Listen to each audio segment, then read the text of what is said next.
have an emergency? Today on Rescue 911. And when a speeding car strikes a teenage cyclist, paramedics fear the worst. I didn't feel the young man would make it. Don't miss the next Rescue 911.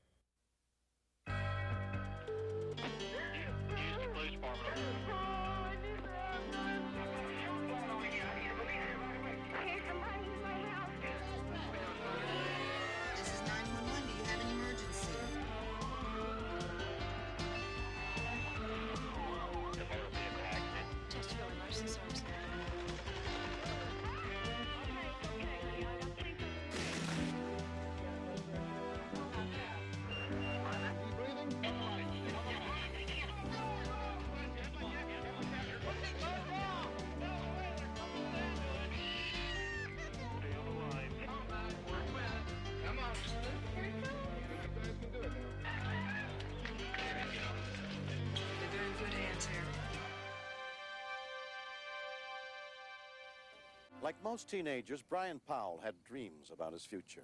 He belonged to his high school wrestling team and cycling club and hoped to someday compete for a wrestling state championship. But all that changed on the night of April 16th, 1990, at the close of a local Boy Scout meeting where his father, Preston, served as one of the Scoutmasters. We were watching the closing of the meeting, and I looked over and I said, Brian, I think I'm going to head on home. Are you going to be okay? And he looked at me and said, sure, Dad, I'll see you later. And that was the last moment I had with him. And I think when something tragic like this happens, that tends to freeze in your mind. Brian had ridden his new bike to the Scout meeting and wanted to ride it the half-mile home as well. Around dusk, he headed out into the streets.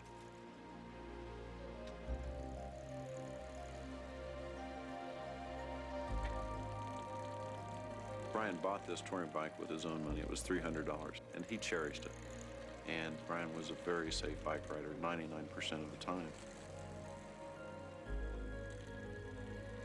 He wasn't prepared for night riding. There should have been reflectors behind the seat.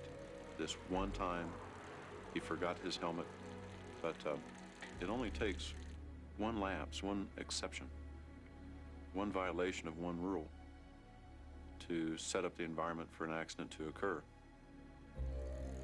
A friend, Pat Ridgway, was also riding his bike home and happened to meet up with Brian.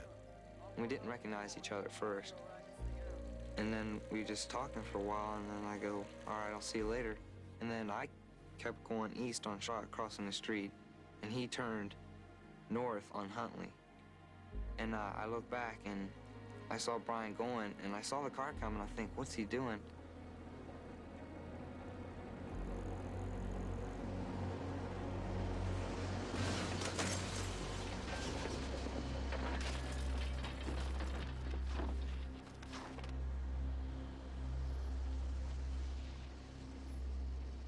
I couldn't believe it, you know, I was like confused. I didn't think this was real at first. And then I immediately rode my bike over and then ran over to him and knelt down. And when I looked at him, I was like, oh my God, he's not gonna make it because of all the blood that he's laying in. The driver of the car, Fonda Rush, and her daughter, Jonna, went to see what they could do to help. It was like something fell out of the sky. I had no idea what hit me. Mom, he's dead! One second I can see, the next second I can't. By that time, Jonna was already there. And I looked down at him, and he just seemed so small and so shattered. We need to call somebody. An eyewitness to the accident called 911. Police and emergency rescue units were immediately dispatched. Patrolman Fred Howard was just 2 miles away from the scene of the accident. Knowing that it was an auto accident with a bicyclist involved, a lot of things, your mind kind of roams. What am I going to see when I first get there? How bad is this really going to be? I got out of my cruiser, ran up to the victim. At that time I could tell that his injuries were very severe. He was having difficulty breathing. I didn't know how many injuries he had internally. The outside injuries were very, very bad. Your mouth up for me. Patrolman Howard did not want to risk injuring Brian further by moving him, so he waited for the medic unit to arrive. Paramedic Kevin Griffith then took over the boy's care. What happened here? It was apparent to me right away that he had an obstructed airway. He had very unstable facial bones. It appeared to me that his face had just smashed right into the windshield. Brian Powell, how old is he, do you know? He did have gurgling respirations, but from previous experience, I didn't feel the young man would make it through the night. Not breathing well on his own. Brian's airway was blocked by his crushed face and his own blood. The boy was slowly suffocating. Paramedic Kevin Griffith was forced to take immediate action to try and save Brian's life. I need that airway kit up here.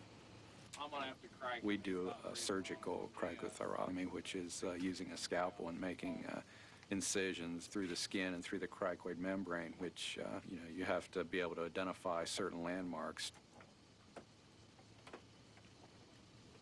Once you pierce that membrane, then you're into the trachea, and then introduce a tube. And the biggest danger, and the one that everyone's afraid of, is the large amount of bleeding that can occur. So, yes, I was somewhat apprehensive, but I knew this was the only thing that was going to help this boy. Kevin opened Brian's airway in less than 30 seconds. Then Brian was rushed to the hospital.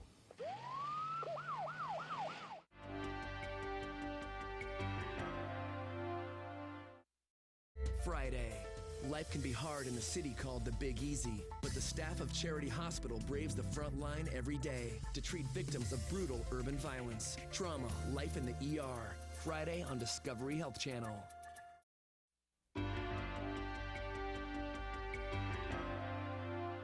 I saw a policeman standing there, and as a dad, I had that sense then that something was terribly wrong. I looked at the policeman and I said, "What happened?" He said, "Your son's been in a bike accident." I knew then that my life would never be the same.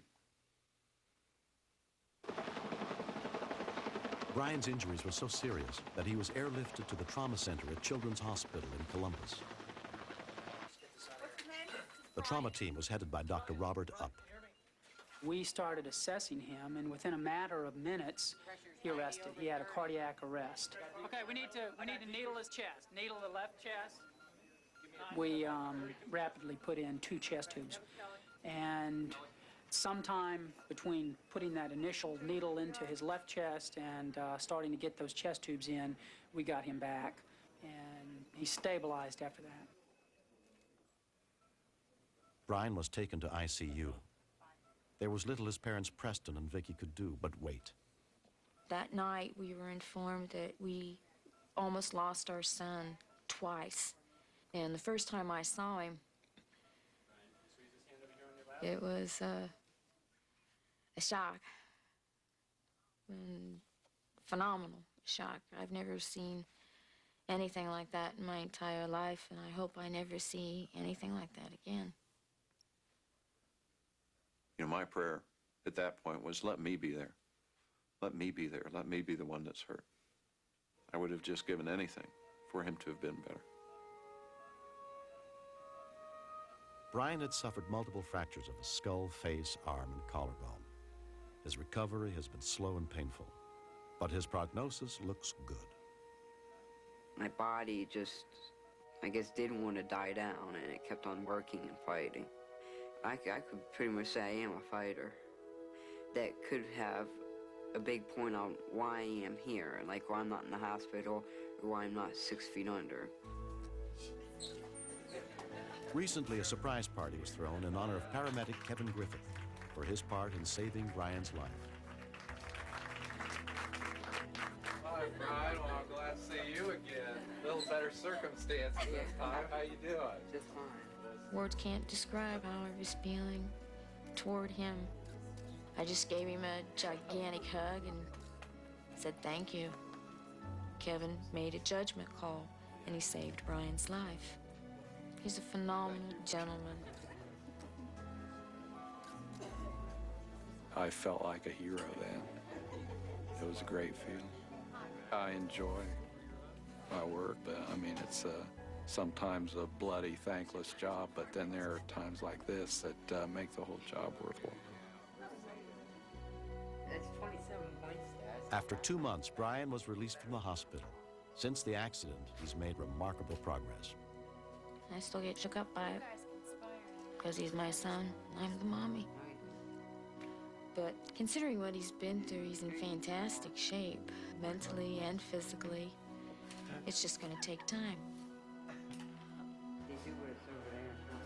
It's made me partially blind in my right eye, and it's taught me to always wear a helmet, always wear a helmet, no matter what. I never realized how strong he was until the accident. I didn't realize how strong I was. It will be all right. It'll be just take more time. Ow, my knee.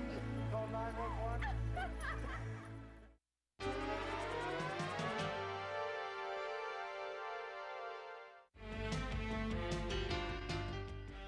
Next, step inside the command center where the calls for help are answered and meet the real-life heroes who save lives. Stay tuned for another episode of Rescue 911. Next on Discovery Health Channel. Real life, medicine, miracles. Mr. Shapiro, step out of the car, please.